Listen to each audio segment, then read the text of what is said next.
The big meeting between, of course, the current British Prime Minister, the Right Honourable Sir Keir Starmer, and the President of the United States, President Trump, didn't exactly go according to plan. And if you're wondering exactly why Sir Keir, well, looked a little bit quivery, oh yes, as ever, let me explain.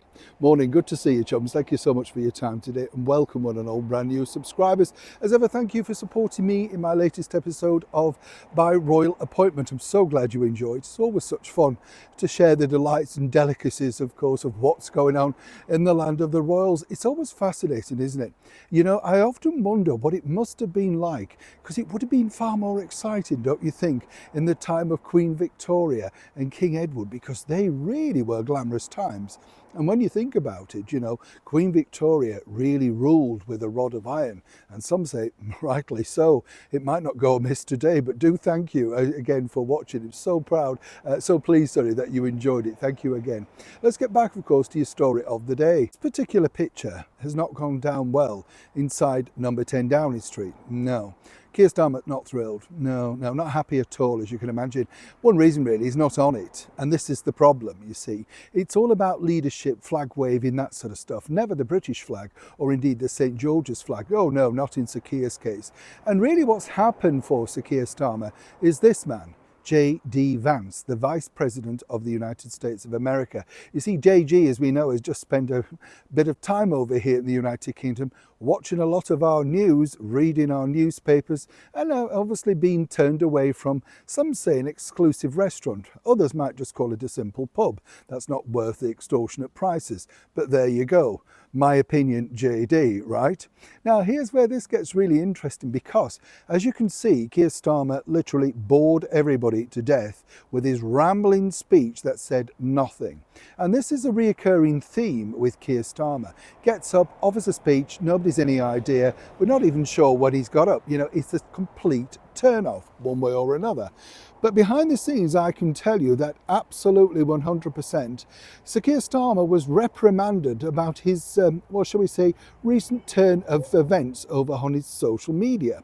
This is because, if you remember, when President Trump was last here in the United Kingdom, up at his Turnberry golf course, that's where they had that meeting. You know, the infamous meeting, of course, where Trump basically said, our current mayor of London, Sadiq Khan, well, he was useless, and not only useless, he's a nasty man as well.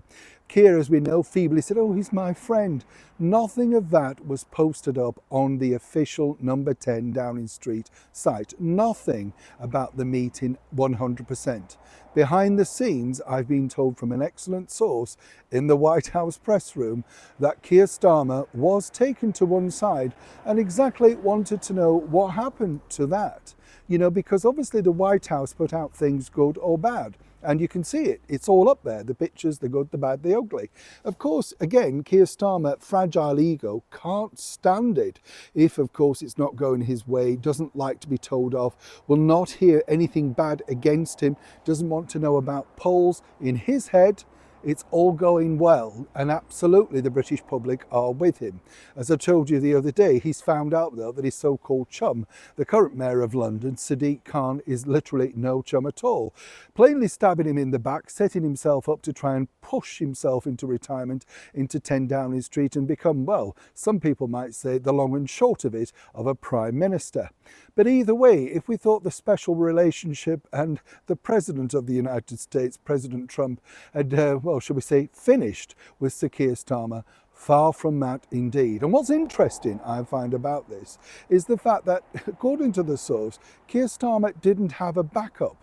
You know, if somebody called you out, you'd say, well, I'm not in charge of that, or I'll look into it for you. He just apparently meekly took it, standing there like a child. A little bit, of course, like when Trump basically said, you know, your mayor's terrible. He couldn't come back with anything like, well, in his defense, he's done this. Yes, you might not agree, but, you know, absolutely nothing. This is leadership, many are suggesting, at its absolute worst. Meanwhile, as Keir decides to go off and play war heroes around the world, over here we're still being invaded. And that's what's really been reported back to President Trump. Always happy to fill you in. Neil Sean in the very heart of Kensington.